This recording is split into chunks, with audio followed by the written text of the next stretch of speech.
Este episódio é patrocinado pela Volup, a aplicação que leva a melhor comida da cidade até à vossa mesa.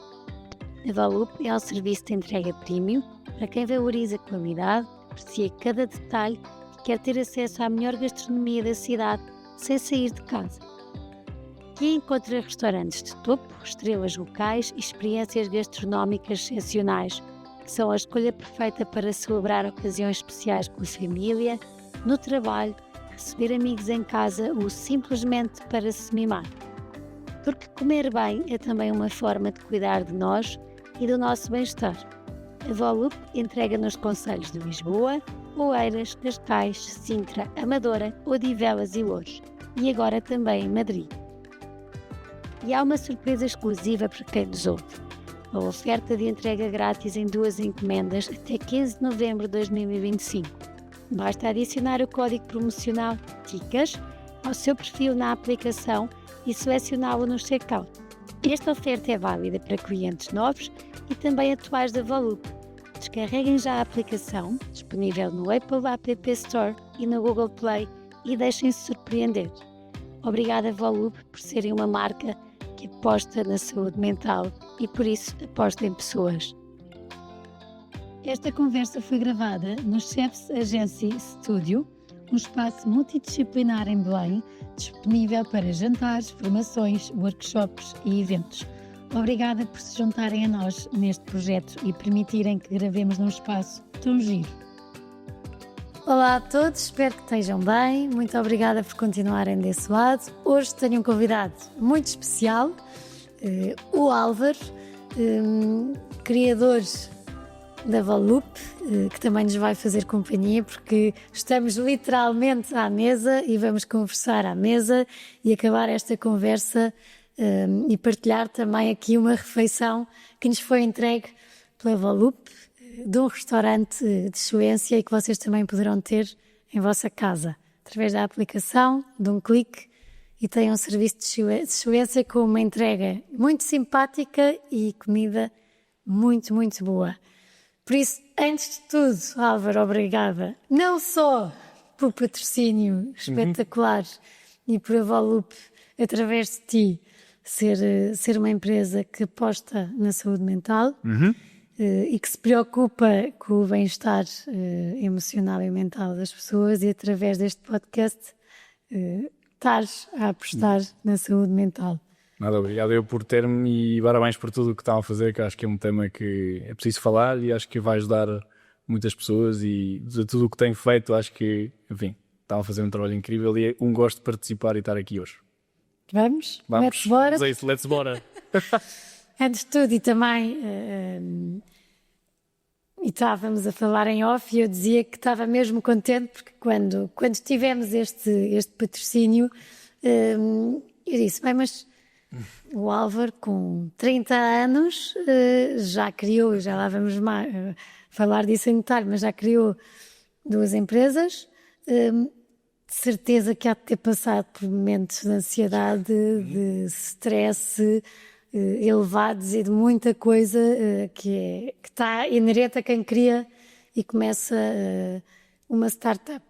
E por isso, antes de começarmos por tudo, queria já agradecer a disponibilidade e a coragem em vez de partilhar partes e momentos da tua vida, duros, porque acreditas realmente que com a partilha poderás ajudar alguém, e dizer já isto de antemão, que eu acho que é um sinal de inteligência e que os CEOs e as grandes cabeças das empresas têm cada vez mais, e vemos cada vez mais, que é aceitar as vulnerabilidades como uma coisa normal e não como fraqueza. E por isso, é extraordinário estares aqui e teres esta coragem de partilhar as vulnerabilidades e não as veres como fraqueza. Nada, let's bora. Vamos a isto agora. Bora.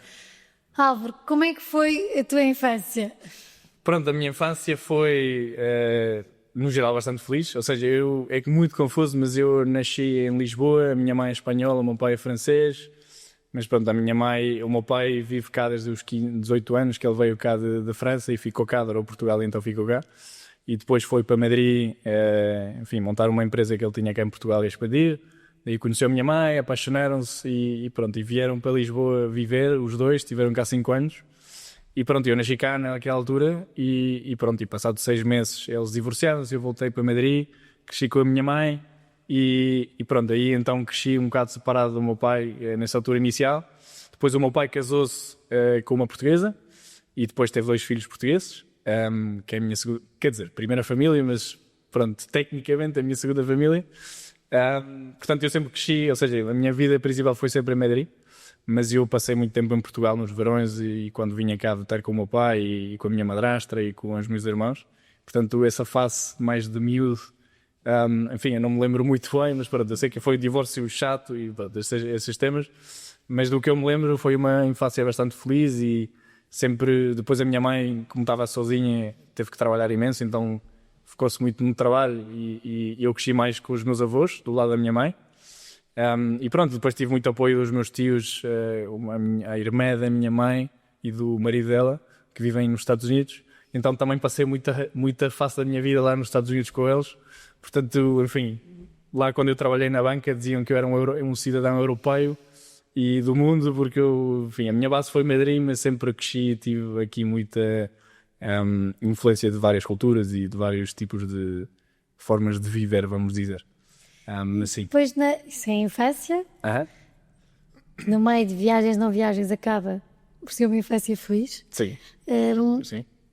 Mas depois, à medida que vais crescendo e também tens uma percepção diferente das coisas, disto de ter uma casa aqui, outra casa ali, e como é que foi? Essa fase mais, ou seja, tudo foi bastante feliz do que eu me lembro e é verdade que eu só conheci a minha irmã e a família do meu pai segundo aos 5 anos e eu só comecei a passar mais tempo com eles a partir dos 5 anos, porque o divórcio dos meus pais foi complicado. Depois eles fizeram um grande esforço por tentar manter as relações, mas pronto, até isto foi quando eu tinha 14 ou 15 anos. A minha mãe foi despedida e ficou desempregada com toda a crise de 2010. O meu pai perdeu a empresa e teve que se declarar insolvente, e então ali tudo que tinha muita estrutura de repente foi o contrário. Então os meus pais aí já começaram-se a dar muito mal. Eu, como sou filho único dos dois, então eu estava um bocado no meio. E pronto, e foi aí que um bocado a minha vida mudou. Ou seja, eu de repente tive que dar um salto muito grande de repente de ser uma criança a ser um adulto e aí entrar em problemas que acho que não eram meus para viver e os meus pais não souberam gerir muito bem. Enfim, eu agora percebo muito bem, porque eu, se tivesse passado por isso, provavelmente teria gerido, quer dizer, não sei, provavelmente teria gerido diferente, mas eu acho que eles fizeram o melhor e pronto, eu acho que também eles, a inteligência emocional da geração dos meus pais ou seja, os meus avós acho que tinham zero inteligência emocional e ir ao psicólogo era só uma loucura. Os nossos pais se calhar abriram-se um bocadinho, mas mesmo assim enfim, não houve muito essa abertura. Acho que a nossa geração é a primeira geração que está a ter muita abertura para isto, graças a Deus. E portanto eu tenho feito muito esse trabalho, mas acho que os meus pais aí, enfim, eu estava sempre no meio e muitos problemas na escola. A minha mãe tivemos trocado de casa 5 vezes em 2 anos. Muitos problemas na escola porque eu não tinha estabilidade nenhuma. E pronto, e foi aí que eu me apaixonei pelas finanças e porque eu queria no fundo ter a minha própria independência financeira. E pronto, e quando fiz 18 anos já comecei a trabalhar.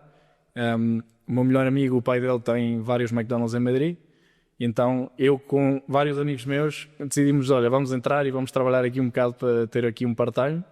E foi aí que, pronto, eu mais por necessidade, por tentar também ajudar em casa, porque a minha mãe na altura não tinha trabalho, ela teve desempregada 12 anos, e 12 anos duros de estar em casa e, enfim, energia pesada, e eu percebo agora muito o lado dela, mas para mim foi muito duro, porque eu tive que fazer um papel que, pronto, que foi o papel que me foi associado aí, mas eu acho que não tinha que ter passado por esse papel, mas que me obrigou um bocado a muita maturidade e a crescer muito rápido. E pronto, e basicamente os meus amigos foram saindo, passado um mês, passado 2 meses, e eu fui o único sobrevivente que ficou lá. E pronto, eu estive lá 2 anos e meio, muito duros, porque eu estudava durante a semana, e depois ao fim de semana, chegava a sexta-feira e ia lá trabalhar e passava literalmente lá o fim de semana inteiro. Eu tive 2 anos e meio sem sair à noite e sem saber o que era isso. O bom é que consegui poupar bastante dinheiro, porque não gastava nada. Mas pronto, aí aprendi imenso. Ou seja, acho que o McDonald's é a melhor escola para um puto de 18 anos do que é a vida, de valorizar as coisas e O pronto. que é que aprendeste? Acho que aprendi muita humildade, a valorizar as coisas. Eu ganhava 5,25€ a hora e uma hora muito dura de levar. Pronto, enfim, acho que é preciso ir ao McDonald's para perceber, quer dizer, é preciso olhar para trás para perceber o que é por trás. Mas, enfim, a fritar batatas 8 horas com 50 graus à frente, depois atendimento ao público muito duro, a malta não valoriza o serviço. Pronto, já tenho histórias dessas milhares. Mas eu aprendi, acho que a humildade foi chave a valorizar realmente as coisas. Depois rodeias de pessoas que realmente, eu sabia que isto era temporário e eu que não ia fazer isto o resto da vida. Mas estar com pessoas que sabem que isso é de facto o trabalho deles para o resto da vida, ou que realmente têm filhos e estão a precisar disso, isso ajuda-me muito a ganhar um bocado outra perspectiva que eu se calhar não tinha sido muito exposto quando era mais miúdo. Perdi o medo a falar em público, porque eu tinha pavor por falar em público na escola e na universidade. E de repente eu estava no McDonald's uma sexta-feira, ainda por cima era o McDonald's ao pé da minha escola, portanto toda a malta da minha escola ia lá. Pronto, e levar com 80 pessoas ou mais de 100 ali e ter que falar obrigatoriamente com pessoas. Portanto, aprendi a perder o medo a falar em público muito melhor e eu acho que muita estrutura. Aquilo assim o McDonald's é os sistemas mais mecanizados que há do mundo e há um processo para cada coisinha pequenina. Eu acho que isso, longo prazo, ajudou-me nas empresas a olhar as empresas um bocado com essa metodologia, embora eu não sou uma pessoa muito organizada. E diz-me uma coisa, disse que era ao lado da escola e estava cheio de pessoas da tua idade. Sim, fogo. Isso gostava? Sim, imenso. Aliás, gostava porque, não era a minha escola, era a escola onde eu jogava basquete, que é o meu grupo de amigos são dessa escola. Que era uma escola privada e pronto, e a malta ia ao McDonald's e a maioria das pessoas lá achava, pronto, que nós éramos, enfim, a pior, ou que éramos aí, ou seja, a malta não olhava para aquilo bem. Pronto, e então, enfim, aprendi um bocado a não, ou seja, que a opinião das pessoas, eu sabia que estava a fazer uma coisa que estava a aprender e que eu precisava e nessa altura ainda bem que eu fiz e hoje em dia, quando eu tiver filhos, vão ter mandatory McDonald's no verão, pelo menos, para perceber o que é isso. Porque acho que é uma grande escola a nível de valores e a nível de disciplina. Seja McDonald's, seja qualquer restaurante. Acho que trabalhar enquanto se estuda também ajuda muito às pessoas terem um bocado mais de maturidade. E pronto, e essa foi. Estive lá 2 anos e meio. Depois, aliás, estive lá 2 anos como staff normal. Depois fui crescendo aos bocadinhos e depois fui promovido para manager. Que eu tinha, e essa fase foi a pior, porque eu tinha 20 anos, eu não fazia a mínima ideia do que é liderar pessoas, ainda por cima, como éramos conhecidos, amigos do dono, não éramos olhados muito com respeito, aí com 20 anos estar a dar ordens a pessoas que estão lá há 15 anos e com 45 anos era muito difícil, portanto eu tive que dar um salto aí a nível de maturidade importante, e depois os horários, a responsabilidade triplicou e eu tive aí o meu primeiro burnout, eu acho que foi um burnout no fim, porque aquilo era muito duro. O que é que sentias? Achas que tiveste um burnout? Que era tudo, qualquer coisa que eu fazia gostava o dobro de fazer.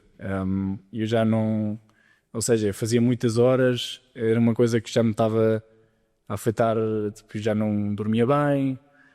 Ainda por cima no McDonald's, tu comes lá todos os dias, portanto engordei imenso, portanto não foi, enfim, acho que não dá os cheques de ter uma vida, não, tem piada porque eu comecei no fast food e acabei com a valor, mas acho que não deu para ter um equilíbrio, ou seja, os cheques para ter uma vida e um mental health bom, que é desporto, comer bem e etc, e dormir bem, pronto, estavam todos.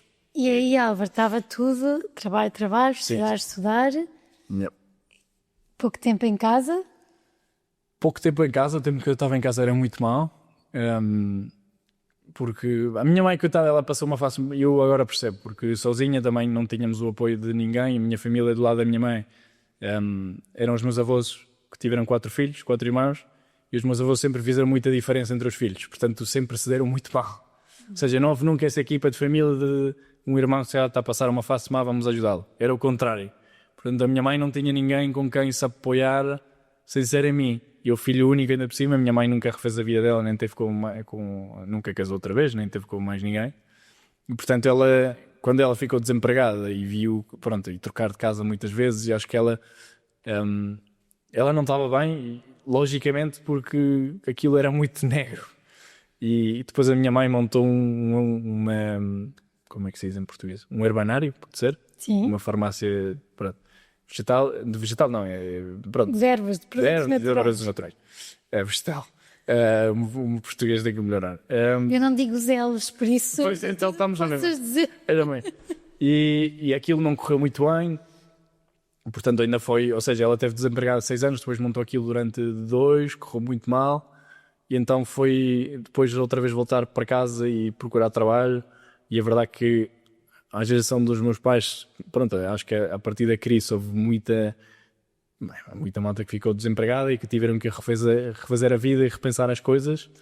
Muita, acho que, pronto, nós a geração em baixo é que passamos por isso, acho que levamos todos uma consequência assim, porque apanhamos com os 15 anos aquela fase.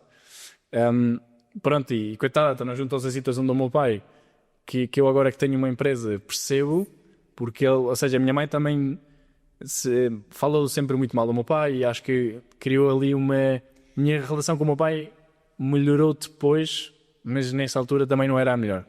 Mas, ou seja, quanto menos estivesses em casa... Sim. Sim, mas... O trabalho... Sim, eu ia estudar fora... Já estavas a perceber que já era demais, mas ao mesmo tempo também tinhas dito. Sim. Yeah. Mas eu não... Ou seja, eu precisava de sair de casa, mesmo. Senão... Porque eu acho que passei eu nem sei o burnout, mas parte de depressão por também ver aquilo muito negro. E a sorte é que eu, em vez de ir, se calhar, para um caminho pior, que era procurar refúgio, se calhar nas drogas, no álcool, em sair à noite e tal, como eu tinha muitos colegas do colégio que fizeram isso, eu foquei-me no contrário, que foi trabalho, estudar e saber que...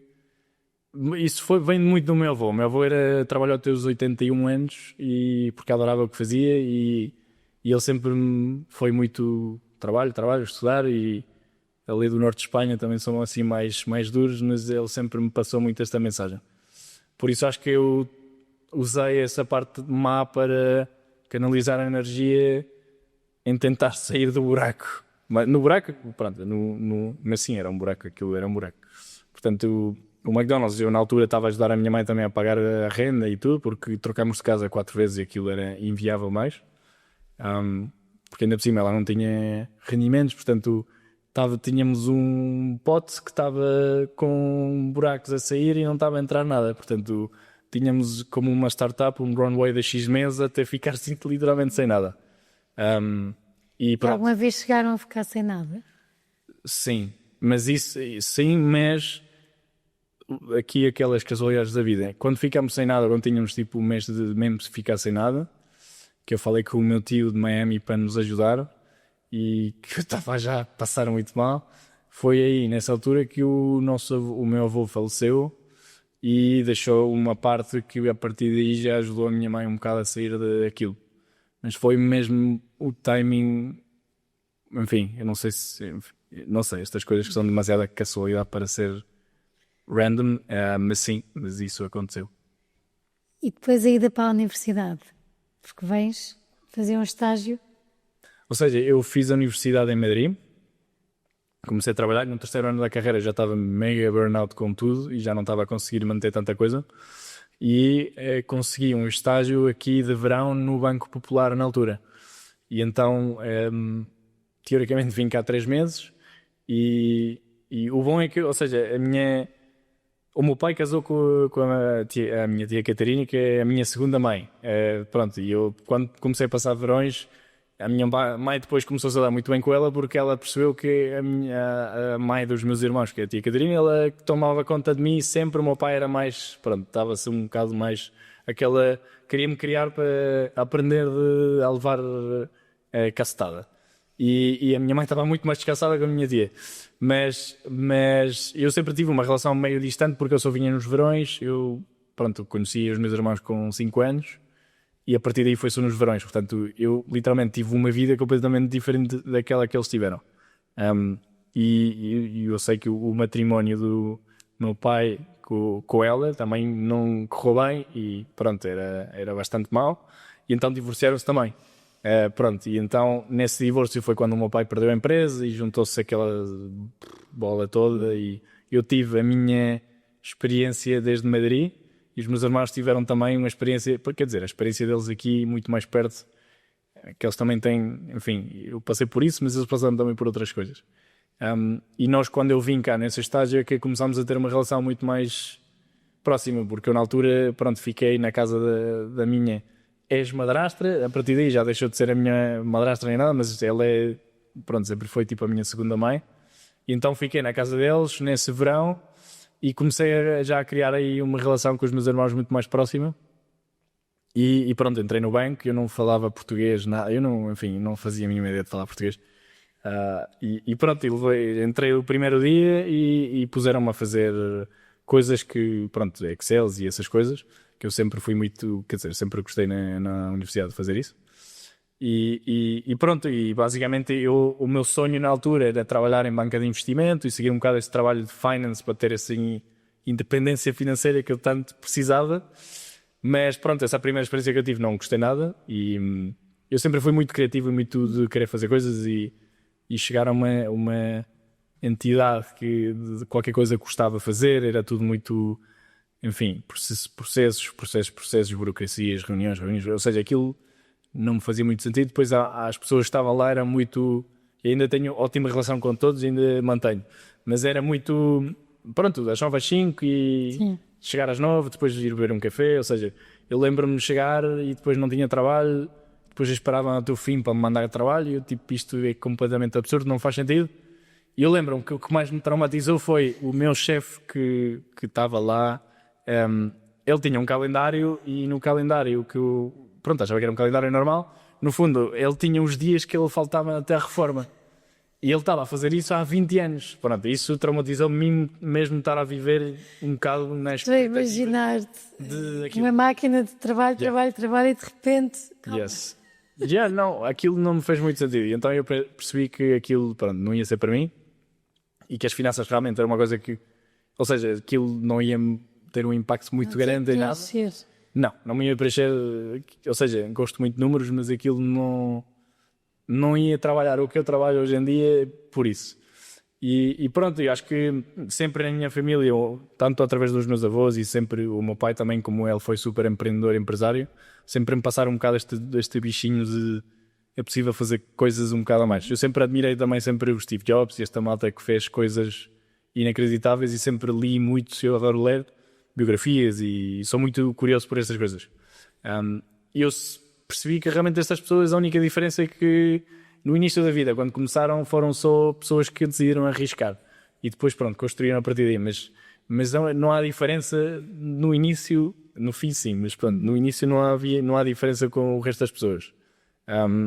E pronto, e eu sempre quis um bocado... Essa leitura das biografias foi porque procuravas alguém que te inspirasse? Pois, provavelmente sim, yes. Sim, eu acho que sim. Aliás, a única coisa que eu fazia era estudar. A minha carreira também não era engenharia, que era preciso mesmo estudar imenso. Mas eu lia muito. E vinha de cá trabalhar às 6 da manhã e lia 2 horas. Tive essa face de mega nerd para tentar encontrar onde é que é. E lembro uma biografia do Steve Jobs que me marcou imenso e a partir daí comecei a ler imensas biografias e percebi que estas pessoas no fundo também são pessoas que passaram por coisas que eles levaram a pensar diferente. E a única diferença é essa. Depois se arriscaram, obviamente, e a partir daí cresceram e montaram outras coisas, mas... E pensaste diferente na tua primeira empresa? Sim, ou seja, mas isso foi completamente casualidade. Acho que, pronto, através do banco conheci, ou falaram-me de uma aplicação chamada Uber, porque eu, como espanhol, eu era sempre aldrabado pelos táxis. Eu já fiz sair do aeroporto para ir para as Amoreiras e já cruzei as 2 pontes. Eu já fiz isso e já me fizeram esse scam. Portanto, eu sempre tinha muito problema com os táxis e quando me falaram de uma aplicação que podes pedir e consegues ver quanto é que vai ser, consegues ver o motorista, consegues fazer não uma vou ser avaliação. eu, Eu digo, não me digam, eu consigo. Portanto, eu lembro-me de pedir o primeiro Uber e adorei aquilo. Para mim quer dizer, acho que para o mundo inteiro foi uma revolução. E aqui em Lisboa, como estavam os táxis habituados e pronto. E então mandei um e-mail lá a perguntar, olha, gostava de perceber mais, adoro isto, blá blá.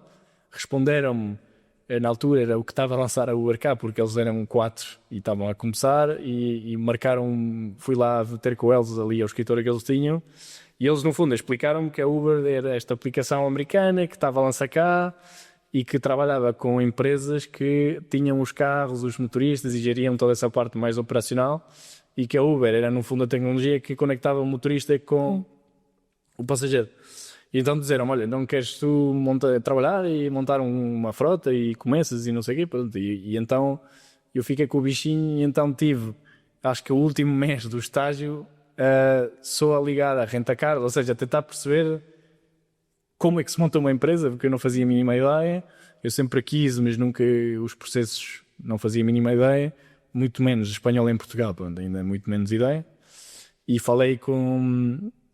Eu ainda devo ter, mas fiz aí, pronto, é preciso falar com a rentacar, com um carro, não sei o quê, pronto. Então falei com muitos e percebi, olha, cheguei ao ponto em que realmente tinha que tomar a decisão se queria abrir a empresa ou não. E tive, acho que foram 2 dias a pensar, mas eu sou muito impulsivo, portanto... mas eu tenho uma filosofia, eu sempre que eu tenho uma decisão destas importante que pode mudar a minha vida para bem ou para o mal, eu sempre penso, quando tiver 100 anos ou 90 anos, ou tiver no momento da minha vida que eu realmente não possa mudar as coisas, se eu olhar para trás, o que é que eu me vou arrepender mais? E eu não quero chegar com arrependimentos, não gosto de me arrepender das coisas. E há alturas em que parece que sabemos que temos de ir. Sim, acho que eu sou muito intuitivo e, ou seja, mas também são muito números, mas quando a intuição diz uma coisa, os números acho que perdem muita importância. Já levei porrada, mas já correu muito bem em muitas situações. Este podcast só existe porque eu não vi os números e fui pela intuição. Pois. Às vezes eu percebo. Sim, e acho que, ou seja, a média no fim acho que vai dar positiva se acreditarmos na intuição. Mas pronto, e então chegou o dia e pensei, tenho 21 anos, ou seja, se isto correr mal, pronto, tenho um X de dinheiro poupado do McDonald's, se eu perder isto tudo, consigo fazer facilmente a minha vida. E então montei a empresa e lembro-me a reunião que eu marquei com o meu manager para perguntar, olha, preciso de um dia amanhã porque eu vou à loja do cidadão fazer este processo e montar uma empresa, enfim. E por sorte o feedback que eles me deram foi inacreditável. Eles próprios ainda se lembram porque eu tive só a montar a empresa por baixo do Banco Popular no meu estágio. Porque eles não davam muito trabalho. Eu também não percebia português, portanto e-mails e tal, e não conseguia fazer nada. E hoje em dia ainda estou com eles e eles, enfim, tenho uma boa relação com a equipa toda. Mas pronto, então o que eu fiz foi alugar 3 carros, montar a empresa. E então eu trabalhava num dos carros durante a noite, ou seja, eu trabalhava no banco e à noite ia lá trabalhar e receber e trabalhar como motorista da Uber. Adorei, foi mega divertido e quando caíam os pedidos e o cliente a ver quem é que é, enfim. E depois contratei 2 motoristas que eu encontrei não sei como para trabalhar nos outros 2. E pronto, e estive lá um mês a trabalhar assim e rapidamente percebi que com 3 carros aquilo era um negócio muito mau, mas que com uma escala podia ser um negócio interessante. E então, quando o estágio acabou, eles ofereceram-me uma posição em Madrid. Aliás, eu estava no 3º ano da universidade, ainda tinha que acabar, ou seja, ainda tinha que voltar a Madrid para fazer o último. Mas eu disse que não e decidi, olha, vou-me tentar isto 100% e vou-me focar. Então voltei para Madrid, geria a empresa digitalmente na altura, porque eu, enfim, contratei 3 motoristas e a partir daí comecei o processo para tentar que os bancos me financiassem crescer a frota. Agora, 21 anos a espanhol sem salário, como é óbvio que ninguém, e muito menos os bancos, vão financiar nada. Portanto, tive 1 ano e meio muito duro em que eu estava a estudar ainda e a acabar a carreira, mas ao mesmo tempo estava a tentar que as coisas funcionassem. Tínhamos problemas operacionais, motoristas, e online era muito difícil. Portanto, aqui veio o último ano e já mudei-me para cá.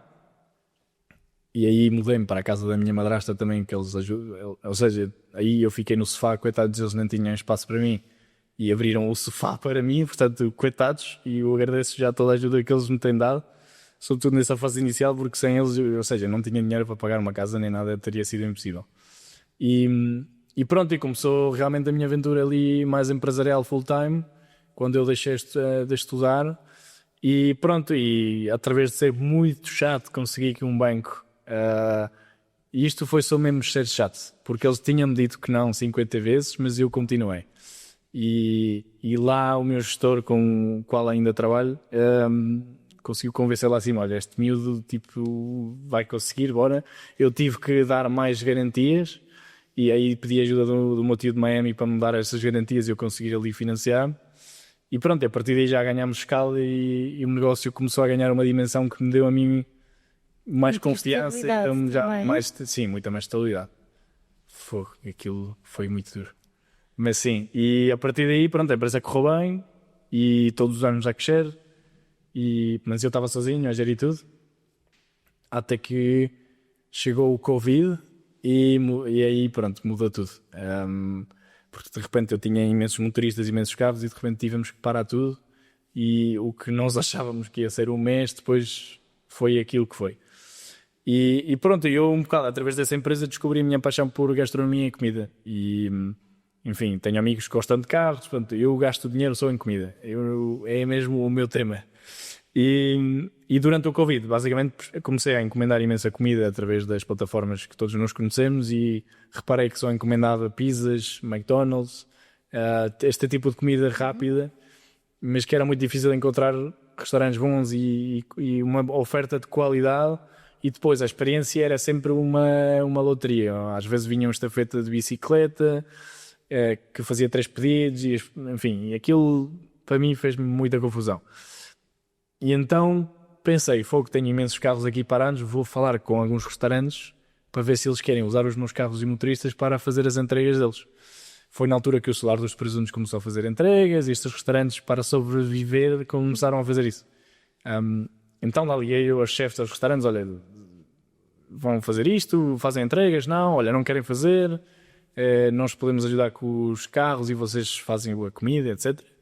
E pronto, e comecei a ter reuniões com o Olivier, com o Solar dos Presuntos e um bocado para vender a minha equipa de motoristas que estavam parados. E um bocado nessas conversas eu perguntava, olha, porquê é que vocês não se juntam às plataformas?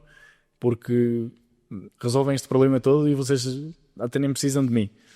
E o feedback deles foi sempre o mesmo, olha, não queremos porque não quero que a minha marca esteja posicionada com o McDonald's e com estas marcas, não me quero perder ali dentro, o serviço deles não é bom e pronto, e então tenho que fazer eu. E foi aí que eu pensei, ok, faz sentido o que eles fazem, mas eu como cliente o que eu não quero é andar a ligar a 30 restaurantes para ter uma encomenda ou boa qualidade, porque eu não crio uma marca, uma aplicação onde só trabalhamos com os melhores e poder oferecer ao cliente final um sítio único onde possa em 2 ou 3 cliques ter comida boa. E pronto, e foi aí que me fez o clique, pronto, começou-me a apaixonar um bocado esta ideia e já comecei a ver que, pronto, comecei a falar com mais chefes, comecei a falar, sim, com chefes, com clientes amigos meus muito foodies também começaram a comer e lá o bichinho foi crescendo. Comecei a encomendar comida do GC4, que eles começaram a fazer na pandemia, experiência péssima, porque era um empregado de mesa que fazia a entrega e a própria oferta era o menu do restaurante em casa, portanto aquilo tinha muita coisa para melhorar. Pronto, e foi aí que esta fantástica ideia começou, porque foi no fundo por uma necessidade e porque eu realmente percebi o problema como consumidor, porque eu adoro comida. E eu adoro ir aos restaurantes, mas às vezes gosto de estar em casa, ou estar no escritório e ter boa comida em casa. E lá começou esta aventura que tem sido os últimos 50 anos. Porque até chegarem a esta mochila, que eu agora não consigo abrir, mas depois já isto é espetacular, porque sim, aqui é duro. Tudo sim, isto foi... Aqui é algo, ou seja... hoje está aqui mas há todo um processo de quem cria uma startup de perceber até as entregas, porque é um serviço premium. Não só estamos a ter a experiência que tenho aqui o restaurante, ótimo, como até à entrega é bem feito. Temos a certeza, e isto Eu já tive a experiência, até as embalagens, vem tudo em bom. Eu se tiver, eu não cozinho muito bem e nem adoro Eu muito. também não sou muito cozinheiro. Mas ou seja, não só nós podemos ter a experiência de trazer estes restaurantes ótimos para casa, como também, se calhar tenho um amigo, somos 6, somos 8, e porque até o empratamento vem tudo incrível. Mas é um trabalho. Sim, sim. Ou seja, o início, a teoria é essa, e era essa que nós começamos, mas depois executar na prática foi muito difícil. Mas, ou seja, eu comecei com... Ou seja, eu identifiquei o problema e percebi que eu queria já trabalhar nessa solução e tinha mais ou menos os pontos, que era, no fundo, os restaurantes, porque os restaurantes são ótimos na experiência do restaurante, mas é verdade que este tipo de restaurante, quando falamos de o prato não vai chegar ao cliente em 1 minuto depois da cozinha, vão passar 15 ou 20, há um transporte, pronto, aí os restaurantes perdem-se muito. E esse é um dos temas. Depois é o tema da distribuição. Não podem ser estafetas, ou seja, não pode ser toda a gente que faz as entregas connosco, porque os próprios restaurantes não querem ter, como às vezes se vê na rua, que há 20 estafetas lá à frente do restaurante e estão, enfim, em condições muito más e isso afeta a imagem do restaurante. E depois é o próprio, pronto, esta mochila que é para garantir, ou seja, que a comida chega em condições. Só fazer esta mochila foi um filme e foi na altura do Covid e eu comprei no LX uma mochila das outras das plataformas e para fazer as medidas, eu lembro-me de fazer isto e depois foi procurar uma empresa que fizesse uma mochila e só encontrava empresas na China, mas a qualidade era muito má e nós queríamos uma coisa muito boa. E então vi na rua uma empresa ou um caminhão de refrigeração que estava lá o nome da empresa e pensei, bem, isto faz sentido, vou ligar para lá. Então liguei, olha, vocês agora não temos este projeto, queremos fazer uma mochila com material para no fundo garantir a temperatura, lá. E eles do Porto adoraram, também era no Covid, não havia muita coisa para fazer. E pronto, e foi um projeto de mandar o design, eles mandaram de volta o protótipo, não funcionar. Sim, há muito trabalho por trás. Sim. E depois também uma exigência porque tens 30, mas quer dizer... Sim, eu comecei isto, eu tinha 20, ou seja, comecei a primeira empresa com 21 e a Volume com 25. Com 25, de repente, teres pessoas que vão começar e que começam a trabalhar Eu não contigo. conhecia nada de restauração, eu sou de cliente de ir lá, mas a nível de... Ou seja, este ecossistema também é muito pequenino e há 5 anos ainda era mais. Sim. E o espanhol, 25 anos, ninguém, ou seja, foi muito difícil entrar. Porque isto são restaurantes, é preciso trabalhar com os restaurantes, é preciso o packaging que seja em condições, é preciso a mochila, é preciso os drivers, é preciso a app, que a app também foi um filme. Portanto, eram muitas coisinhas que tinham que correr bem, mas eu adoro essa parte criativa e de passar do 0 a 1, porque é a parte que, não sei, se tem mais impacto. Depois, ou seja, depois de passar do 1 ao 100, acho que os skills para passar do 0 a 1 são muito diferentes de depois, já com uma coisa criada, crescer, estruturar e etc.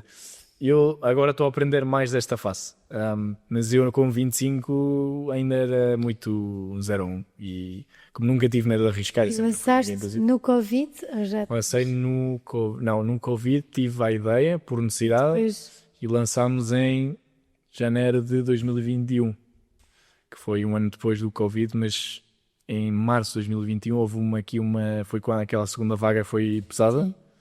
E foi aí que fecharam a toda a gente em casa e para nós foi fantástico porque nós lançámos mesmo antes. E portanto nós passámos de ter tipo um pedido por dia ou 0 a ter 100 e tal. E pá, aquilo foi de loucos, foi muito divertido, mas era ligar aos amigos todos, a minha irmã, todos por favor venham cá fazer entregas, muito caos. Enfim. Álvaro, como é que é uma startup com as dores que existem numa startup e tens que gerir uma equipa de amigos? Pois, eu nunca tinha contratado ninguém, ou seja, eu estava habituado a gerir motoristas e ter uma empresa, nós chegámos a ter 40 carros e 40 motoristas na altura, já era uma dimensão boa, mas ainda não era uma grande coisa. Mas eu estava a fazer tudo, não tinha ninguém ao meu lado, era só motoristas e está feito. E a partir daí, com a Avalup, eu já não estava a conseguir gerir as duas, e porque a Avalup surgiu um bocado como sobrevivência de outra empresa e ajudou nessa fase. Mas depois, à medida que foram separando-se, eu tive que começar a contratar. Eu não fazia a mínima ideia de contratar pessoas. Então o fácil é, olha, amigos, conheces alguém que faça isto, pronto. Então era tudo amigos de amigos ou próprios amigos meus. E pronto, aquilo correu super bem no início, mas pronto, à medida que a empresa foi crescendo e fomos tendo que ganhar mais profissionalismo, eu tive que tomar a decisão de despedir às pessoas e pronto, e também nós ficámos sem dinheiro na Valup aí 4 ou 5 vezes já. Faz parte. Sim, faz parte. É a pior parte. Mas pronto, já eu comecei a Valup, eu financiei a Valup o primeiro ano e meio com o meu próprio dinheiro e depois, quando eu fiquei sem dinheiro, já tive que ir procurar lá para fora para tentar encontrar. E eu nunca tinha feito isto na vida também, de procurar investimentos sem ser com bancos, mas uma coisa mais tradicional. E esse processo também foi muito duro. Portanto, sim, muitas aprendizagens, mas são muitas, ou seja, acho que a outra empresa foi mais fácil no sentido em que eram menos pontas soltas que tinham que correr bem. A Valup multiplicou por 10 a dificuldade e o desafio, mas acho que é o que eu também gosto e procuro é desafiar-me mais. Mas nos dias de hoje, a equipa está a crescer. Sim, ou seja, nós agora somos 14 na equipa. E pronto, e já a Mónica, que é o meu braço direito que encontrei o ano passado, e já estava a precisar, ou seja, eu contratei sempre pessoas, no início eu comecei com amigos e amigas. Já estavas a precisar de alguma profissional que te aliviasse um bocadinho? Sim, à mochila. Porque ainda por cima, ou seja, eu fiz este processo todo da Valup ao mesmo tempo que tinha outra empresa. E as empresas têm seguido caminhos diferentes. A Valup no Covid cresceu imenso, a outra empresa muito mal, mas depois do Covid a outra empresa começou outra vez a voltar e a Valup começou a cair imenso. Então, pronto, eu não tinha equipa na altura, então foi muito difícil para mim, ainda é difícil, gerir duas coisas tão diferentes. Mas nessa altura foi horrível, porque ainda por cima nenhuma das empresas estava a correr bem. Portanto, a Valup depois do Covid não deu, ou seja, porque nós no início fazíamos copy-paste do menu do restaurante em casa. E agora adaptar, não é? Porque isso funciona quando está tudo em casa e os restaurantes estão dispostos, obviamente, a trabalhar connosco e etc. Depois do Covid, os restaurantes passaram de total foco em nós a total foco no restaurante e falta de staff, etc. Portanto, perdemos muitos restaurantes que deixaram de conseguir dar atenção à Valup. E aí os clientes deixaram de encomendar imenso, porque se vou pagar a mesma coisa e vou ter o mesmo menu, vou ao restaurante que tenho a experiência e tenho realmente aquilo que não tive durante o ano e meio. Portanto, esse período foi duro, porque não sabíamos por onde ir, também não tínhamos dinheiro, e uma equipa muito júnior, e amigos, e etc. E eu tive a fantástica ideia de lançar no Porto, porque achava que íamos lançar no Porto e íamos resolver todos os problemas. Tinha uma ronda de investimento fechada e no dia da assinatura ou tal, ou uma semana antes, afinal, disseram-me que não. Eu tinha uma semana de cash no banco, e aí começou o pior período, quer dizer, acho que o pior período da Valup, que foi ter lançado uma cidade nova, ter uma equipa maior, não ter dinheiro para pagar salários daqui a 2 semanas e no fundo não saber o que é que ia acontecer. E pronto, eu mudei-me para o Porto. Foste-te abaixo? Sim, muito. Porque, ou seja, o esforço que eu tinha dado pela Valup e todo o dinheiro que eu tinha investido, ou seja, eu senti-me, eu agora já sei jogar melhor o jogo, não é o jogo, mas a forma de lidar com investidores. Pronto, e aquilo que me fizeram, eu nunca, ou seja, para um miúdo de 26 anos na altura, quer dizer, eu acho que é, mesmo hoje em dia, acho que há certas formas de fazer as coisas e essa forma não se deveria fazer. Prometer e depois não fazer é complicado. Sobretudo o impacto que as coisas têm. Portanto, mas isso já não me volta a acontecer na vida. E pronto, e a partir daí pronto, foi muito duro, porque foi passar de uma, olha, vamos continuar a crescer, de repente, olha, temos que, o Porto não sabemos o que é que fazer. Eu ouvi dizer que no Porto tu nem comias. Eu só comia uma vez por dia. Os noodles, aqueles do Yaté Como, de 87 cêntimos na altura. Só podia comer isso. Eu não tinha dinheiro mesmo para nada. E ia todos os dias, eu comia ao meio-dia, lembro-me, e depois era ao dia seguinte. Hoje em dia nem posso aguentar os Yaté Comes, mas foi um mês e meio assim. E Na altura, Álvaro, falaste com alguém de como é que te sentias, de como é que estavas, não é Valup, financeiramente, Pois. tudo, mas como é que alguém soube que estavas tão baixo? Estão lá no fundo. Assim, o problema acho que todos os empresários e founders temos é que não podemos comunicar à nossa equipa, ou seja, quando as coisas estão mal, Mas temos que aqui respeitar-nos não é em termos de ok, negócio, é tu, imagina, Sim, pessoalmente, ter uma refeição ao meio-dia de noodles. sei. Mas isso eu não durante- contei, só a minha irmã é que sabia isso. A minha mãe não sabia isso de todo. De todo. O meu pai, eu apoiei-me bastante no meu pai, porque no fundo eu estava a passar um bocado a mesma fase que ele passou na altura de 2012, assim. E ele ajuda-me muito nessa fase. O meu pai é muito bom com esses conselhos e a minha irmã também, mas ela não, acho que não, na altura não sabia o 100% da gravidade do assunto, porque eu tinha a Valup assim, mas depois a outra empresa também não estava a produzir e eu não estava a conseguir dedicar tempo, portanto também estava quase aí para baixo. Em alguma dessas alturas, dips no Porto, achaste isto já não tem graça? Sim, sim. Eu gostava muito de sair da cama, era horrível. Eu aí passei uma depressão 100% agora olhando para trás, sim. Mas eu mesmo tirar os lençóis da cama custava imenso, era um esforço gigante. E porque era todos os dias acordar, não ter uma solução, só ter a equipa toda que queria receber, eu a fazer promessas que eu não sabia se ia conseguir fazer. E uma coisa que eu acreditava imenso e que tinha investido tanto tempo e dinheiro e que eu acreditava mesmo que havia espaço, que ia morrer.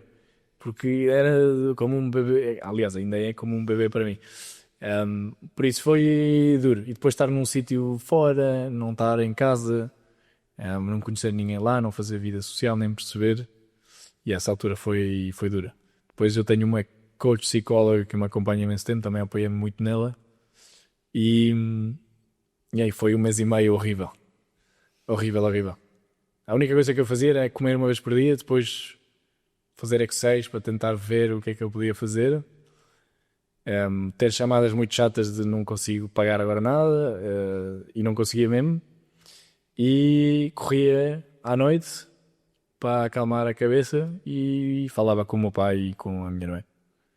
E a minha mãe, mas com a minha mãe não contava metade das coisas porque a minha mãe também preocupa-se muito por mim. E a minha mãe é completamente anti-risco, mas completamente anti-risco. Portanto, tudo o que eu faço eu tenho que gerir com pinças porque ela não sabe metade e é melhor que não saiba porque senão ela não vai dormir no dia a dia. Mas até que sim, isto dá uma volta. isto dá uma volta. Seguimos agora para lá de Sim, sim, isto dá uma volta. Sim, porque senão também não estaria aqui. Isto Mas, dá sim. uma volta e hoje em dia... Sim, aquilo, ou seja, acho que aquilo, eu acredito muito que tudo passa por alguma razão e as coisas, muitas vezes aprendemos mais das coisas más e das fases difíceis. Eu, pelo menos, todas as fases difíceis já tive na minha vida, sempre, porque eu sou muito da introspeção e tento identificar onde é que as coisas vêm e acho que tenho um bocado, bastante inteligência emocional nesse sentido. E acho que ou seja, olhando para trás, todas as fases mais, o McDonald's e muita mais coisa, acho que me fizeram sempre crescer e ganhar um nível de maturidade superior para, no futuro, enfim, ajudar em qualquer coisa. Portanto, nessa fase reconheço não vi isso e nas fases em que eu tenho passado assim piores, nessas fases não consegues ver mais do que o problema e é duro porque questionas mesmo, ou seja... Nessa fase eu lembro-me que era mais... Eu pensava mesmo... é mais fácil mesmo manter... ou seja, no suicídio não pensas de uma... não está cá. Mas pensas, é melhor não estar cá. É mesmo melhor não estar cá.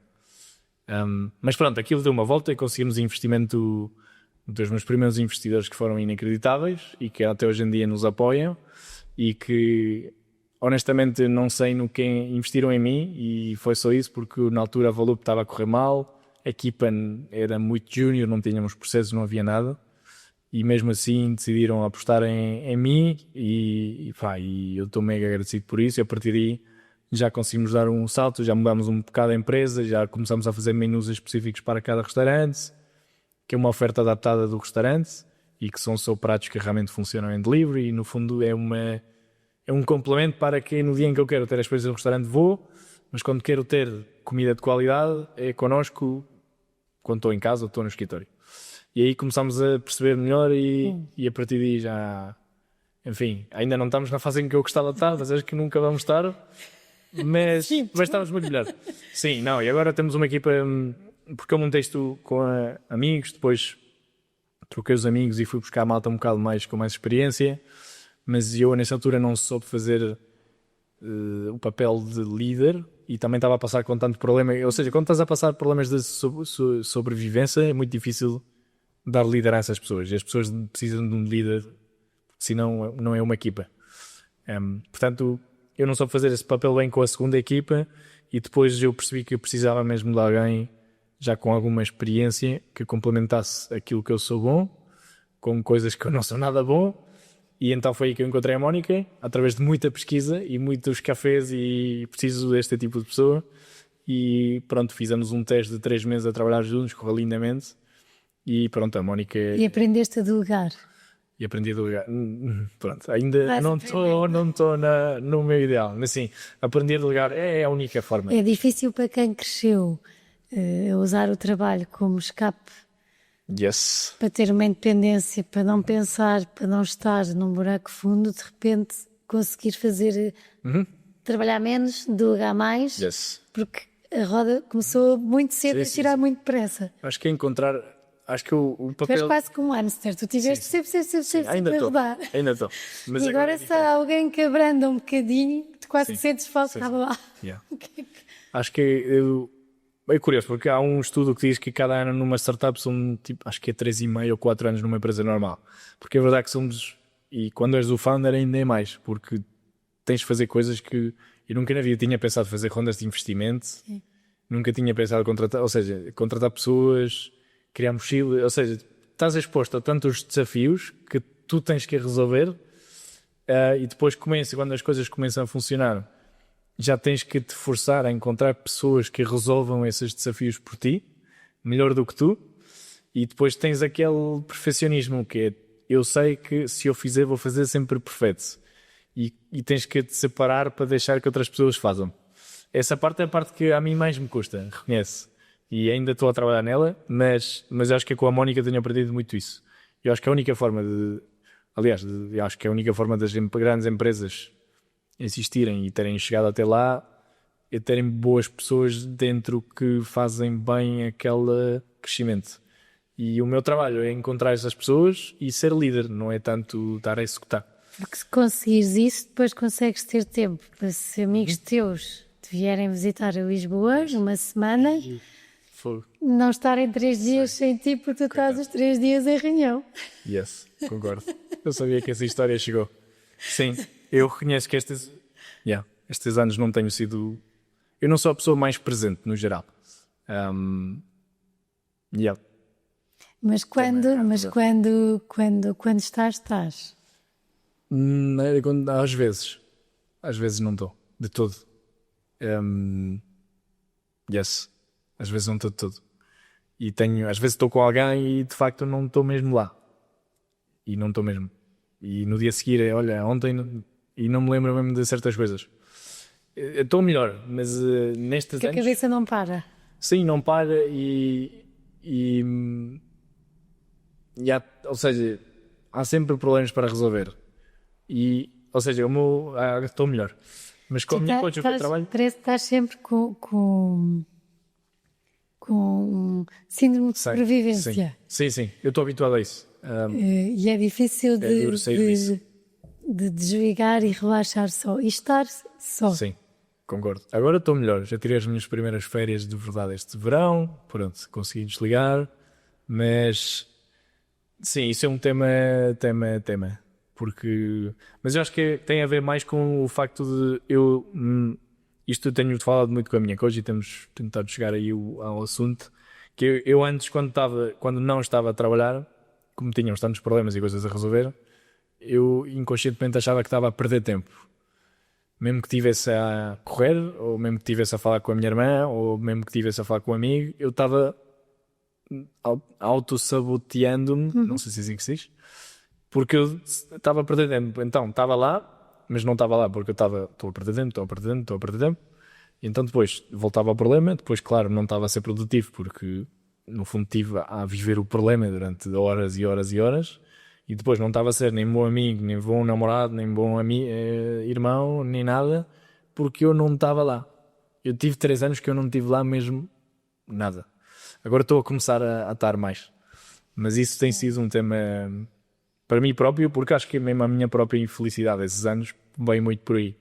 De ter estado tão sozinho e a tentar levar tudo nas costas. A Valup está a crescer e com ela o Álvaro também está a crescer. Sim, mas Emocionante. é incrível. Eu próprio noto imenso isso.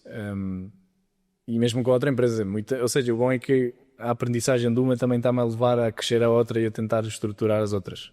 Só que a outra empresa eu vejo mais como um negócio. Eu Valup tenho um attachment emocional muito grande, que eu não tenho com outra empresa. E muita aprendizagem que eu levo da Valup consigo aplicar noutra empresa de uma forma muito pragmática, que faz com que a outra empresa seja muito mais... Eu a outra empresa dedico 4 horas por semana e já são mais de 100 motoristas, aquilo está a crescer imenso. E somos 6 pessoas na equipa. Pronto, eu só dedico 4 horas por semana, porque eu aí já estou a conseguir aplicar o papel de empresário e não o papel anterior. Mas na Valup não estou lá. Eu tenho a Valup, acho que, como é também um negócio... É especial. Sim, e é um negócio muito mais difícil.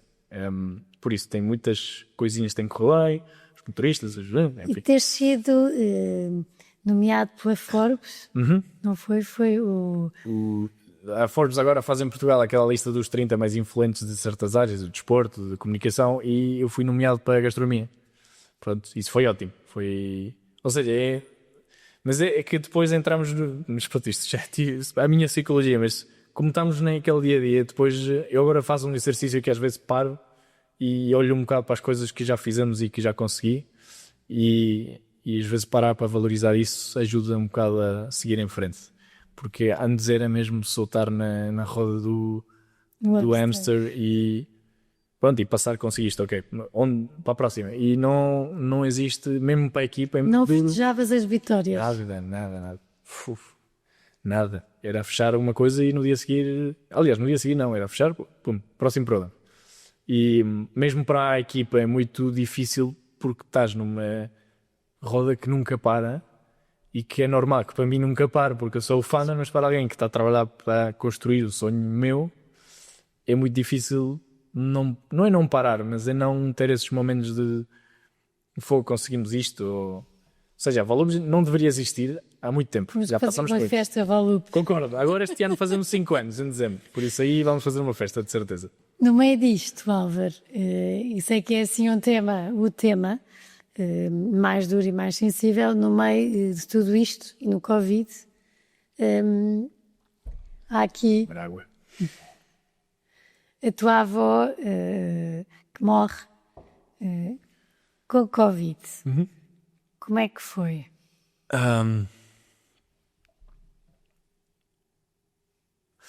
É assim, é difícil.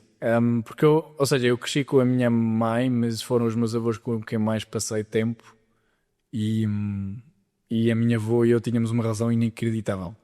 Tipo, ela era mesmo a minha melhor amiga.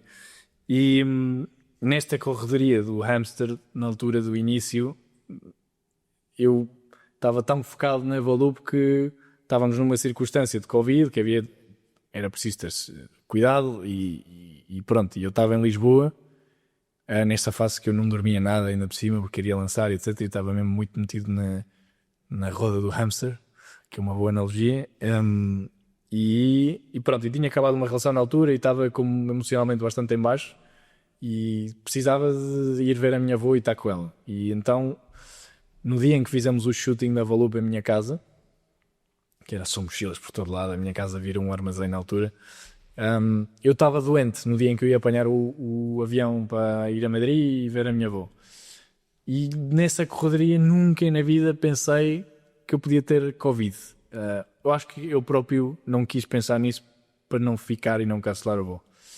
E então tomei a decisão estúpida de apanhar o voo e ir para Madrid e estar com a minha avó uns dias. Pronto, e depois resulta que era Covid. E claramente ela apanhou o Covid. eu depois voltei para Lisboa. Pronto, aí começou uma. Isto foi em janeiro. Foi na altura em que nós lançámos mesmo. Nós lançámos a Valup, a minha avó apanha a Covid, eu estou cá em Lisboa e pronto, e um stress gigante na família toda, porque ainda por cima em Madrid o Covid foi duríssimo no início, morreram imensas pessoas, os hospitais colapsados, tudo horrível, não se podia nem ir às compras, ou seja, aquilo era, em Madrid foi pesado. E pronto, então com a família, claro, quem é que vai, quem é que fica com ela, ou seja, foi um stress ali entre, ainda por cima uma família da minha mãe mega desestruturada, eles davam-se mal e sem necessidade nenhuma, enfim, eles, enfim, parece que são felizes com o sofrimento do outro, que eu não percebo, mas pronto, há famílias para tudo. Pronto, e eu estava, aí foi quando começou o meu foco, não é foco, vamos dizer, obsessão pelo trabalho, para evitar o problema. E basicamente a minha avó passou o Covid, em que eu não falei nada com ela, porque estava a trabalhar, ia pôr o problema debaixo do tapete, e pronto, e um dia liga-me a minha mãe a dizer que realmente não vai, pronto, ela foi hospitalizada, teve lá 2 semanas, muito mais, coitada, e pronto, e foi hospitalizada, e depois ligou-me a minha mãe a dizer que pronto, que não, enfim, que o médico tinha dito que não, enfim, que não ia acontecer. E pronto, então eu peguei no carro, fui lá, pronto, e não cheguei a tempo, ela já tinha morrido e pronto, isso tem sido o meu tema, porque eu, a partir daí, pronto, a culpabilidade, ou seja, acho que isto aconteceu a muitas pessoas, mas o impacto emocional que isso deixa, pelo menos a mim, eu acredito que muitas pessoas também, é duro porque é impossível não te sentires culpado, ou culpável. Portanto, enfim, aí ainda por cima a família começou-me a culpar a mim também, a parte da família, a outra parte não. Mas isso foi.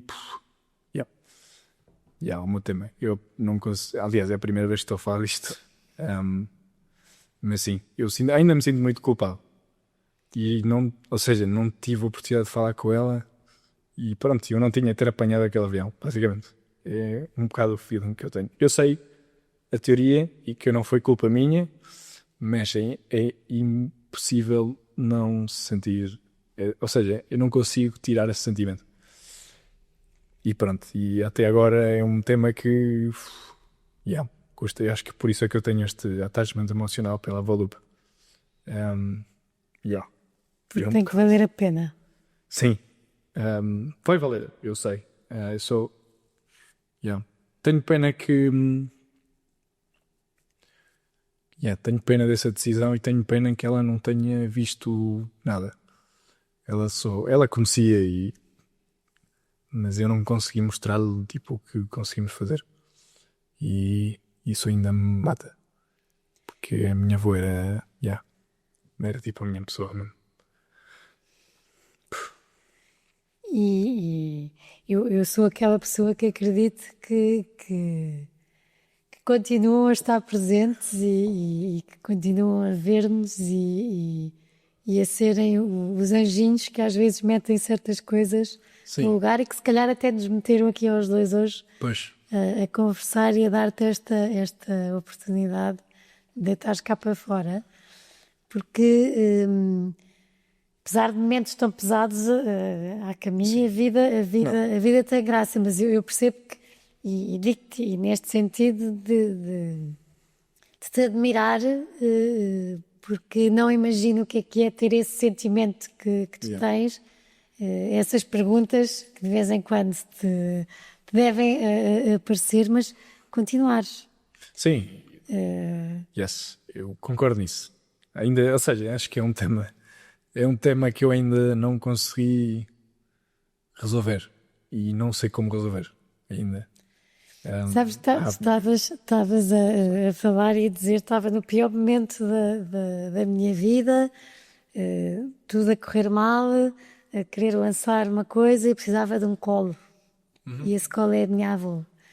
E eu acho que todos os filhos, quando precisam de um colo, nem pensam 2 vezes. Vão para o colo das mães. E as mães é que olham os filhos. Isto para dizer que se calhar há decisões que tomamos porque são tomadas porque procuramos também quem nos alivie, e se calhar se não tivesse tido o colo da tua avó. Pois, ela estava aqui, pois, eu não sei, mas ela estava viva de certeza, ou pelo menos estaria. Yeah. Pois, é essa guerra interna que eu tenho comigo próprio. Porque eu sei que o Covid, ou seja, eu não tive culpa da doença, eu sei disso. Mas é verdade que o facto disso ter acontecido vem de uma decisão minha e que vem por essa obsessão do momento e de não pensar, não parar e pensar realmente nas outras pessoas, e nesse momento não pensei na minha avó, pensei só em mim. E as coisas pendentes que eu tinha para falar com ela, ficou tudo pendente. Portanto é isso. Yeah. Eu não consegui pedir desculpas. Falei com ela ao telefone, mas ela já não estava a perceber nada. E eu no fundo não falei com ela nessas semanas porque eu estava a não querer. Aquilo foi muito duro e ela sofreu imenso, e os meus tios depois, pronto, eu já percebi tudo o que aconteceu. Mas eu não estive lá porque eu estava a pôr o problema debaixo do tapete e a fingir, ok, isto vai correr bem e isto não me vai acontecer a mim. Pumba. E o não poder ter feito isso é que me matou a mim, ou ainda me como por dentro. Fora o facto de isso ter acontecido, que obviamente também, mas yes, tema pendente para resolver. É um caminho. É um caminho, sim, acho que este já falar sobre isso. Eu estou há 5 anos sem falar sobre isto com ninguém. Quando se toca o tema, eu corto logo. E eu vim cá um bocado mais preparado para se calhar falar sobre o tema.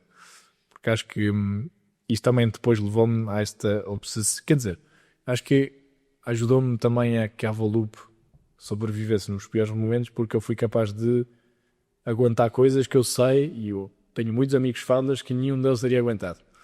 E eu aguentei muito por não só acreditar no projeto e na própria ideia, mas também tudo o que está por trás de querer fazer isto grande. Não é para que vale a pena, mas porque eu acho que quero que a minha avó veja isso também. E todas essas situações foram 50, que a avó pode morrer. A vida, eu não sei se é a minha avó, mas abriu-me portas que eu soube abrir e aproveitar, e que fazem com que hoje em dia estejamos cá a falar no fundo. Por isso, yes, mas é isso. Enfim, tema a resolver. Obrigada. Estamos agora a chegar ao fim. Vou às últimas 3 perguntas. Qual é que foi um dos dias mais pesados? Acho que o dia da minha avó foi o pior, by far. Yes. Ou seja, acho que ainda tenho alguns dias maus, por isso. Mas esse foi o pior. Mas já tive... Aqueles dias do Porto também foi muito duro. E eu acho que essa é falta de vontade de viver. Mas eu acho que o apoio dos meus amigos, da minha irmã, do meu irmão, e no fundo é nesses momentos que tu percebes quem que realmente está lá. E tu percebes que no fundo somos mega vulneráveis, e quando está tudo bem parece que não precisamos de ninguém, mas a vida dá milhares de voltas, e é essa base de pessoas, podem ser 5 ou 4 ou 2, mas são aquelas pessoas que te fazem ir para a frente. E eu acho que se não for por eles, e também foram circunstâncias da vida. Os meus melhores amigos vêm nem da minha escola, foi a minha equipa de basquete que eu entrei, nem sei como, e eles já eram uma equipa todos juntos desde a escola, e eu entrei lá de repente, e hoje em dia são tipo a minha base. E os meus irmãos, que têm aquela história por trás dos meus pais mega horrível, e que eu acabei em Portugal e tenho a melhor relação com eles e são uma minha âncora. Por isso acho que é apoiar-se dessas pessoas nesses momentos mais duros e estar disponível para as outras pessoas quando eles passam por isso. Yeah. E um dos momentos mais leves? Mais leves? Acho que agora estou num momento muito leve agora. Bom. Yes. Acho que as coisas que eu estava a trabalhar durante muito tempo estão-se a alinhar e eu estou, acho que com muita mais consciência das coisas que tenho que mudar na minha vida, porque este caminho, ou seja, as formas como eu tenho feito as coisas, acho que é inviável construir. Eu quero ser pai, quero construir uma família e quero ter vida própria. E acho que agora estou pela primeira vez um bocado a ter esta consciência minha de sim, mas já há um custo que as coisas têm que acontecer da minha maneira e de certa forma. E agora que vais começar a sair à noite? Pois, não, eu às vezes. Tens noites que não tiveste aos 16, 17. Não. Eu não sou muito. Gosto de sair à noite, mas não, eu só faço. Ou seja, com a primeira empresa, quando começou a correr bem, vivi essa fase. Eu tinha muita liberdade de tempo, tinha recursos e consegui viver essa fase. Não, agora acho que eu quero ver as coisas a crescer, mas não a custa da minha vida. Queres pôr uma pilha na roda para o hamster poder sair de vez em quando gostava. E voltar a sua. Sim. Eu acho que eu tenho uma possibilidade que eu gosto de viver na roda, mas já tenho que mudar a roda. Não pode ser a mesma roda de sempre. A nível de forma de vida. Desporto, eu tive 3 anos sem fazer nenhum abdominal. Fogo, não pode ser. Ou seja, já com os 30 por acaso tenho feito aqui alguma check psicológico, que é ok, já há certas coisas que eu não posso dar uma luz. Com 21 teres mais liberdade. Mas acho que agora aos 30 já quero fazer as coisas de forma diferente e resolver este tema da minha avó, que eu sei que é um tema psicologicamente que provavelmente não me permite, às vezes não me permite ser feliz, e eu próprio não me permito ser feliz a mim próprio. E seguir em frente. A última pergunta. A vida tem graça? Tem muita graça. Sim, em média tem muita. Ou seja, acho que a vida... uma coisa que aprendi dos meus avós é sentido do humor. Os meus avós tinham o maior sentido do humor e quando estavam doentes sempre se riam de si próprios e isso foi sempre uma vida muito leve nesse sentido. E qualquer problema e qualquer coisa era sempre levado muito no humor. E eu vejo muito a vida assim. Essas fases é mais duro. Quando estás realmente a viver isso é muito difícil. Mas acho que o que eu aprendi é que nada dura para sempre. E o tempo cura realmente tudo. E a vida são fases. Acho que o problema é que nós somos educados desde sempre em que a vida segue uma curva linear e estudas e tens universidade e tens um carro e tens uma casa e trabalho. E a vida não é assim. Nunca sabes o que pode acontecer e muda-te a vida. Eu, agora, por exemplo, tiraram-me um sinal aqui das costas que eu estava com medo, que tive 2 amigos que tiveram aqui um susto e pensas realmente, se isto correr mal, muda, ou seja, o meu dia passa de ter 1000 problemas a ter só um, que é a saúde, e de repente muda tudo. Portanto, acho que eu começo a ver as coisas um bocado com mais graça e com um limite de tempo, porque nada dura para ser. Há certas coisas que sim, obviamente uma doença, estas coisas mais graves, mas acho que a chave é ver o progresso e nesses momentos tão negros de ter que comer noodles uma vez por dia, ver pelo menos o 1% de melhora em qualquer coisinha e isso ajuda, mas a vida tem muita graça. Boa, obrigada. Ficas obrigado por sacar estes temas ou seja, acho que é bom, é preciso falar e acho que muitas pessoas guardam. Eu estou a guardar isto há 5 anos, é a primeira vez que eu falo disto. E é bom, acho que estou muito mais leve agora, por isso obrigado. Que bom. Espero ajudar alguém e pronto, e continuem a fazer esse trabalho que é mesmo incrível aquilo que estão a fazer. Obrigada. Obrigada a quem esteve desse lado. De facto, estou mesmo contente e acho que todos comentamos entre nós e sabemos que estamos num mundo com tantas marcas, com tantas pessoas e em que todos temos acesso a tanta coisa nas redes sociais, em tantas plataformas, mas todos também cada vez mais gostamos de consumir produtos porque gostamos e admiramos as pessoas que estão por trás deles.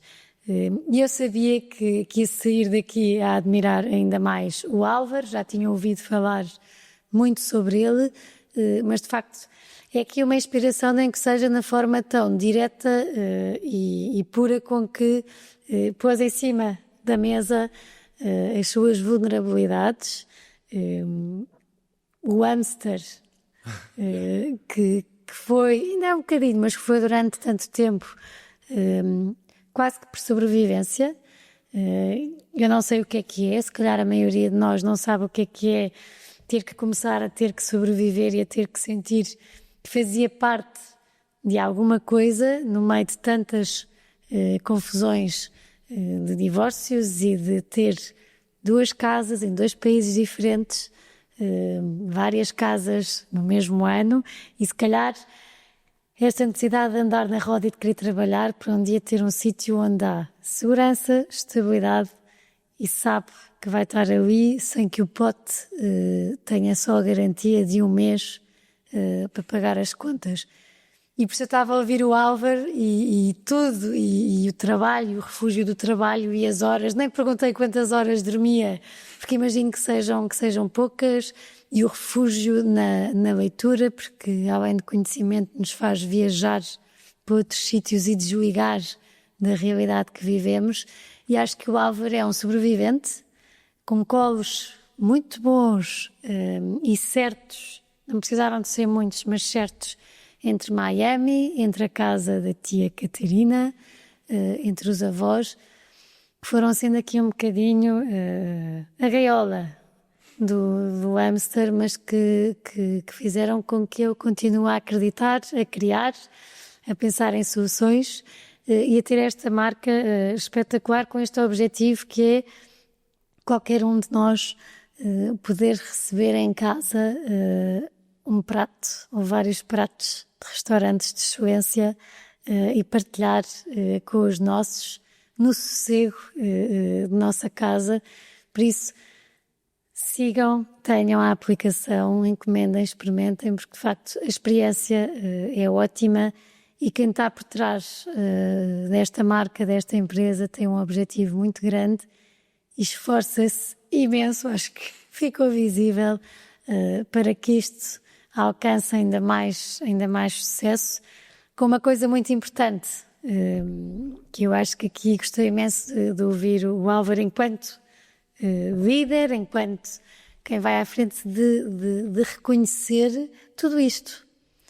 Porque acho que qualquer pessoa que esteja à frente de uma empresa, se calhar se sentasse aqui à minha frente, o Álvaro passou mais tempo a dizer o processo todo até chegar aqui e tudo o que correu mal do que correu bem. Quase que eu é que tinha que perguntar, mas calma, porque agora estão bem.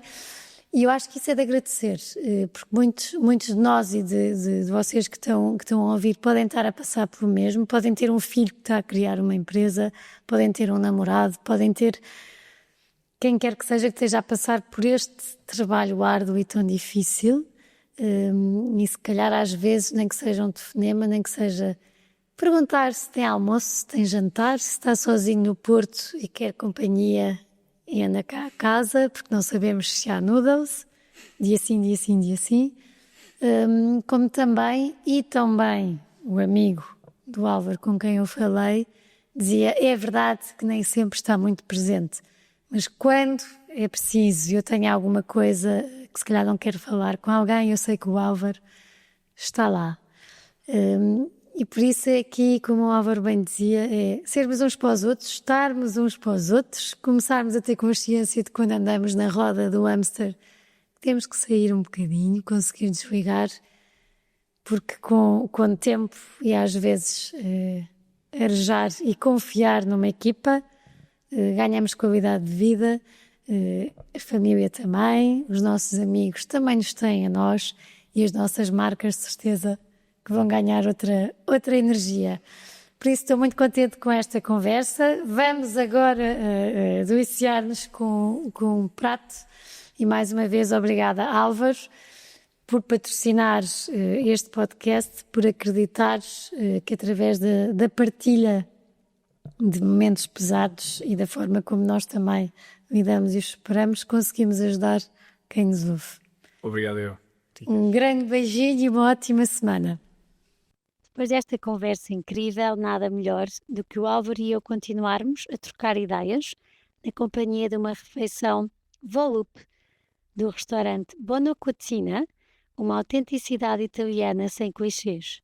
Depois de 1 ano e meio a explorar várias regiões de Itália, a equipa definiu um menu que respeita a simplicidade e a alma da cozinha italiana, com pratos clássicos preparados com ingredientes de origem controlada e uma atenção minuciosa ao detalhe. Sob a liderança do chefe Robson, que iniciou o seu percurso em Itália aos 20 anos e se formou mais tarde em cozinha francesa, o Bono aposta numa carta que valoriza a técnica, a textura e a profundidade dos sabores. As pastas são todas feitas à mão, com ovo, como no norte de Itália, e a textura e a riqueza dos molhos são um verdadeiro elemento diferenciador. Mais uma vez, obrigada Volup por se juntarem a nós.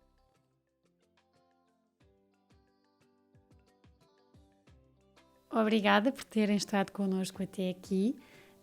Para terem acesso a conteúdos exclusivos do podcast Páginas com Graça, como quem serão os convidados e saberem com antecedência, poderem fazer-lhes perguntas, terem acesso a conteúdos extra que vamos conversar e que vamos falar aqui, poderão ser patronos. A descrição está no perfil, como poderão e como poderão sê-lo, e será sem dúvida uma mais-valia e um grande apoio para este projeto que eu acredito e que acho que os meus convidados também gostam e que irá contar muitas histórias e que, claro, que se tiver a vossa ajuda e o vosso apoio poderemos continuar a conversar mais e a deixar capítulos e livros contados.